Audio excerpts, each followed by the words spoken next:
banyaknya kejadian gagal ginjal yang harus menjalani hemodialisa atau cuci darah bagi pasien-pasien diabetes.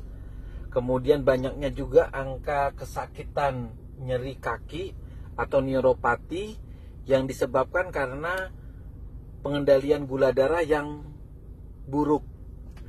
Nah, kejadian-kejadian ini sebenarnya bisa dicegah jika dari awal penderita diabetes itu mengerti tentang diabetes, bagaimana cara mengendalikannya, dan bagaimana cara-cara kita mencegah terjadinya komplikasi daripada diabetes.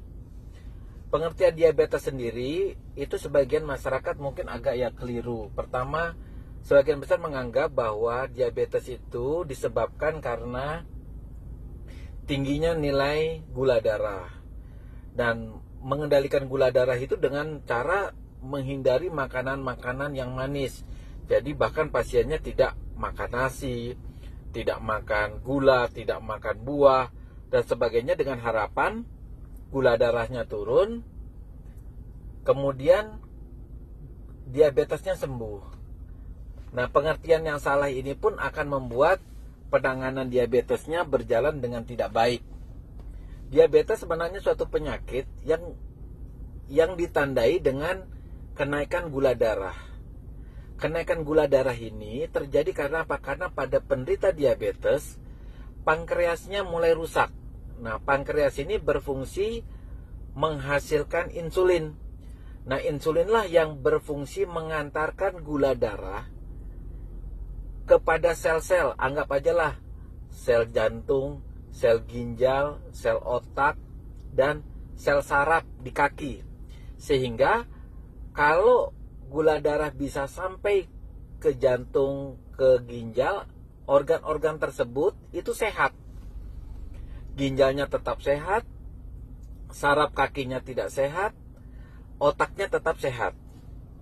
Sehingga gula darah yang normal itu berarti kalori yang berasal daripada gula darah itu sampai ke organ-organ tersebut. Jadi nilai gula darah bukan sebagai penyebab terjadinya kerusakan. Jadi nilai gula darah itu adalah simbol atau lambang kecukupan daripada kalori yang didapat dari organ-organ tersebut. Jadi untuk mencegah komplikasi daripada diabetes adalah upaya kita bagaimana gula darah yang berasal dari pembuluh darah itu bisa sampai ke ginjal, ke saraf kaki, dan organ-organ yang lain. Sehingga kita nggak perlu terjadi angka kejadian gagal ginjal itu meningkat, angka kesakitan atau luka karena diabetes itu meningkat.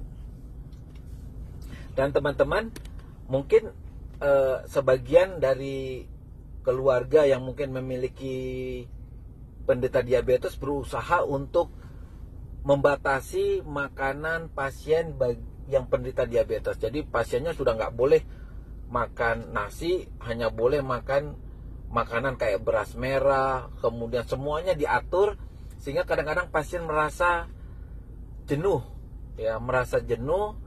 padahal hasilnya juga nggak bagus, gula darahnya tetap tinggi. Nah, dari pengertian ini sebenarnya pengaturan makanan pada diabetes tidak seketat itu.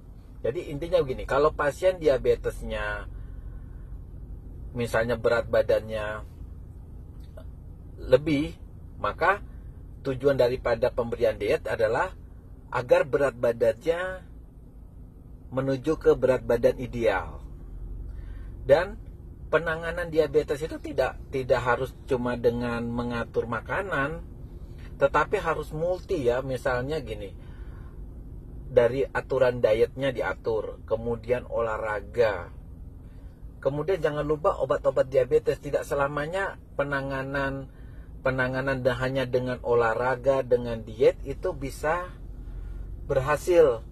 Harusnya sudah dibarengi dengan pengobatan obat-obat diabetes.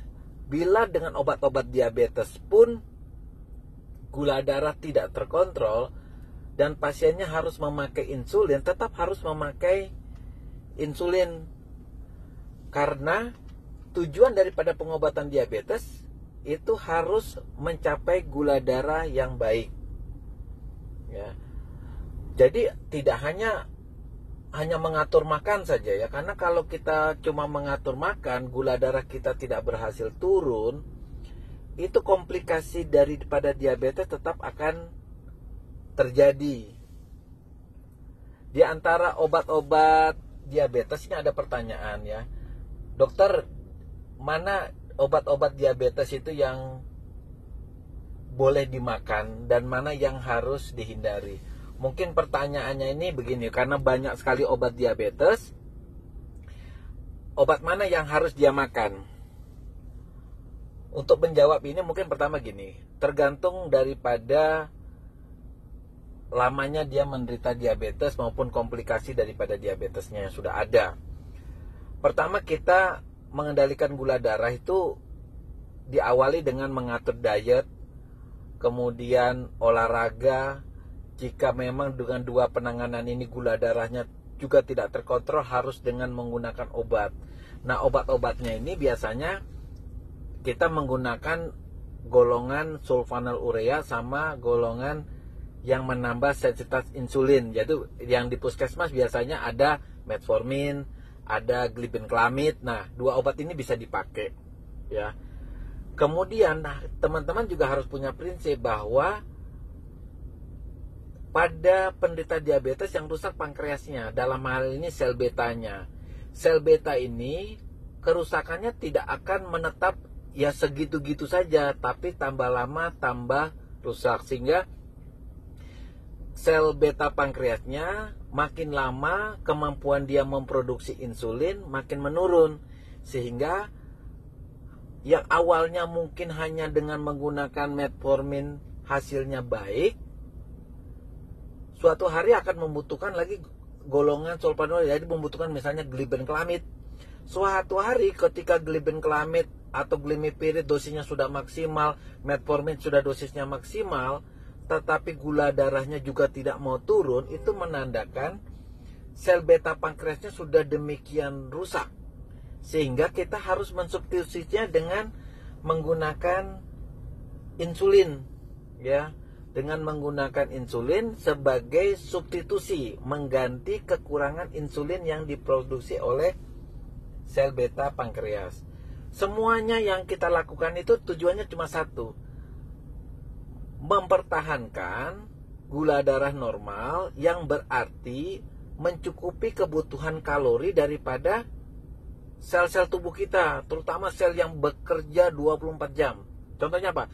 Jantung kita bekerja 24 jam, ginjal kita bekerja 24 jam, otak kita bekerja 24 jam. Sehingga kalau kekurangan daripada kalori, suatu hari ginjal kita akan rusak, jantung kita mungkin akan mengalami serangan jantung koroner, kita mengalami yang namanya stroke, kita mengalami yang namanya luka karena diabetes. Pertanyaan yang berikutnya adalah keluhan yang sering diderita pada pasien diabetes ini, sering menderita nyeri dada, sakit kepala, vertigo. Nah, keluhan-keluhan ini umumnya terjadi karena gula darah yang tidak terkontrol. Jadi teman-teman kan banyak keluarga mungkin yang memiliki penderita diabetes, itu sering sekali merasa saya menderita diabetes tapi saya sudah minum obat, itu merasa puas, padahal itu tidak cukup ya. Jadi kalau kita memang dokter sudah kasih obat diabetes dalam bentuk apa saja, ada bentuk insulin, dalam bentuk tablet, itu harus dicek keberhasilannya. Jadi kalau kita dikatakan berhasil, jadi kalau kita misalnya minum obat hari ini, cek dulu gula darah puasa kita berkisar berapa. Kalau berkisar 110, 80 sampai 110, berarti obat yang kita konsumsi itu cukup. Obat yang kita konsumsi cukup artinya organ tubuh kita mendapatkan kalori yang cukup, sehingga terpeliharalah kesehatannya. Tetapi kalau kita misalnya sudah minum obat gula ya, anggap sajalah metformin atau glibenclamid dari puskesmas, tapi ternyata gula darah puasa kita 300-400 ya, sebenarnya itu sia-sia ya.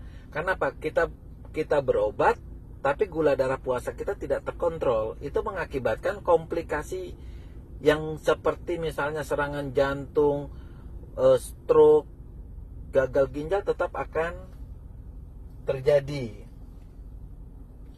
Nah, keluhan yang sering diderita juga penderita diabetes ini adalah rasa kembung.